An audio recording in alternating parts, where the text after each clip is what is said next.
السلام عليكم، وحشتوني ويا رب اكون انا كمان وحشتكم.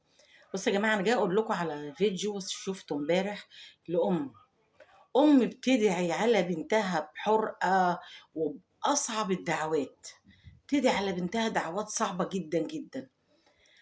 الام ما توصلش للمرحله دي ان هي تقدر تدعي على ضناها وقلبها يجمد كده، الا اذا كان بقى بنتها عامله فيها اللي هو ما ينفعش ان هي تتحمله.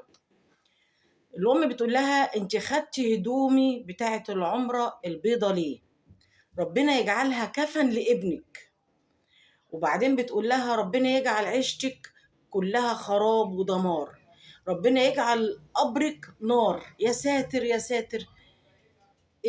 أنا مش بلوم على الأم، لا، ما بلومش على الأم. الأم وصلت لمرحلة من الجحود من بنتها لدرجة خلتها خرجت عن شعورها، وخلاص يعني قلبها بقى حجر عليها.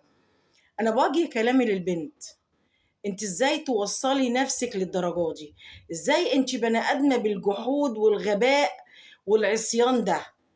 هو انت ما تعرفيش ان ربنا قال الجنة تحت أقدام الأمهات؟ ليه تعملي كده؟ ليه؟ ده ربنا حتى بيقول لك وصاحبهما في الدنيا معروف. يعني يا ستي لو ابوك وامك كفره صاحبيهم في الدنيا بالمعروف، اعملي معاهم المعروف وبس. ليه للدرجه دي؟ ليه؟ تعرفي دعوه امك دي ممكن تعمل فيكي ايه؟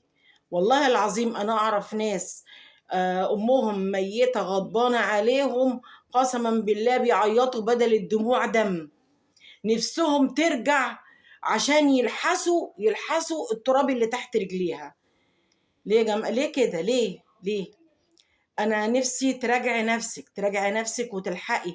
العصبية اللي كانت الست بتتكلم بيها والحرقة دي ممكن لا قدر الله تصحي الصبح يقول لك عليها ماتت. هتبقى ماتت ايه؟ محروقة منك، ماتت مقهورة من افعالك، ماتت داعية عليكي غضبانة عليكي. هتعملي ايه؟ هتعملي ايه؟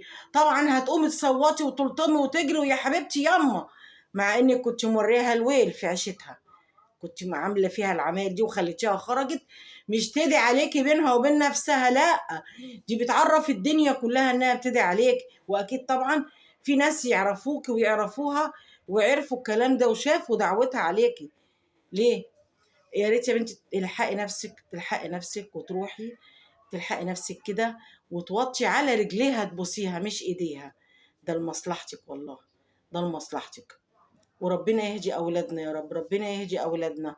وانا عايزه اقول للام يعني اهدي عشان حتى لو جرى لبنتك حاجه انت اللي هتتعبي وانت اللي هتتكوي بنار. وربنا يهدي يا رب، ربنا يهدي يا رب، وكل واحد يخلي باله يا جماعه من ابوه وامه. سلام عليكم.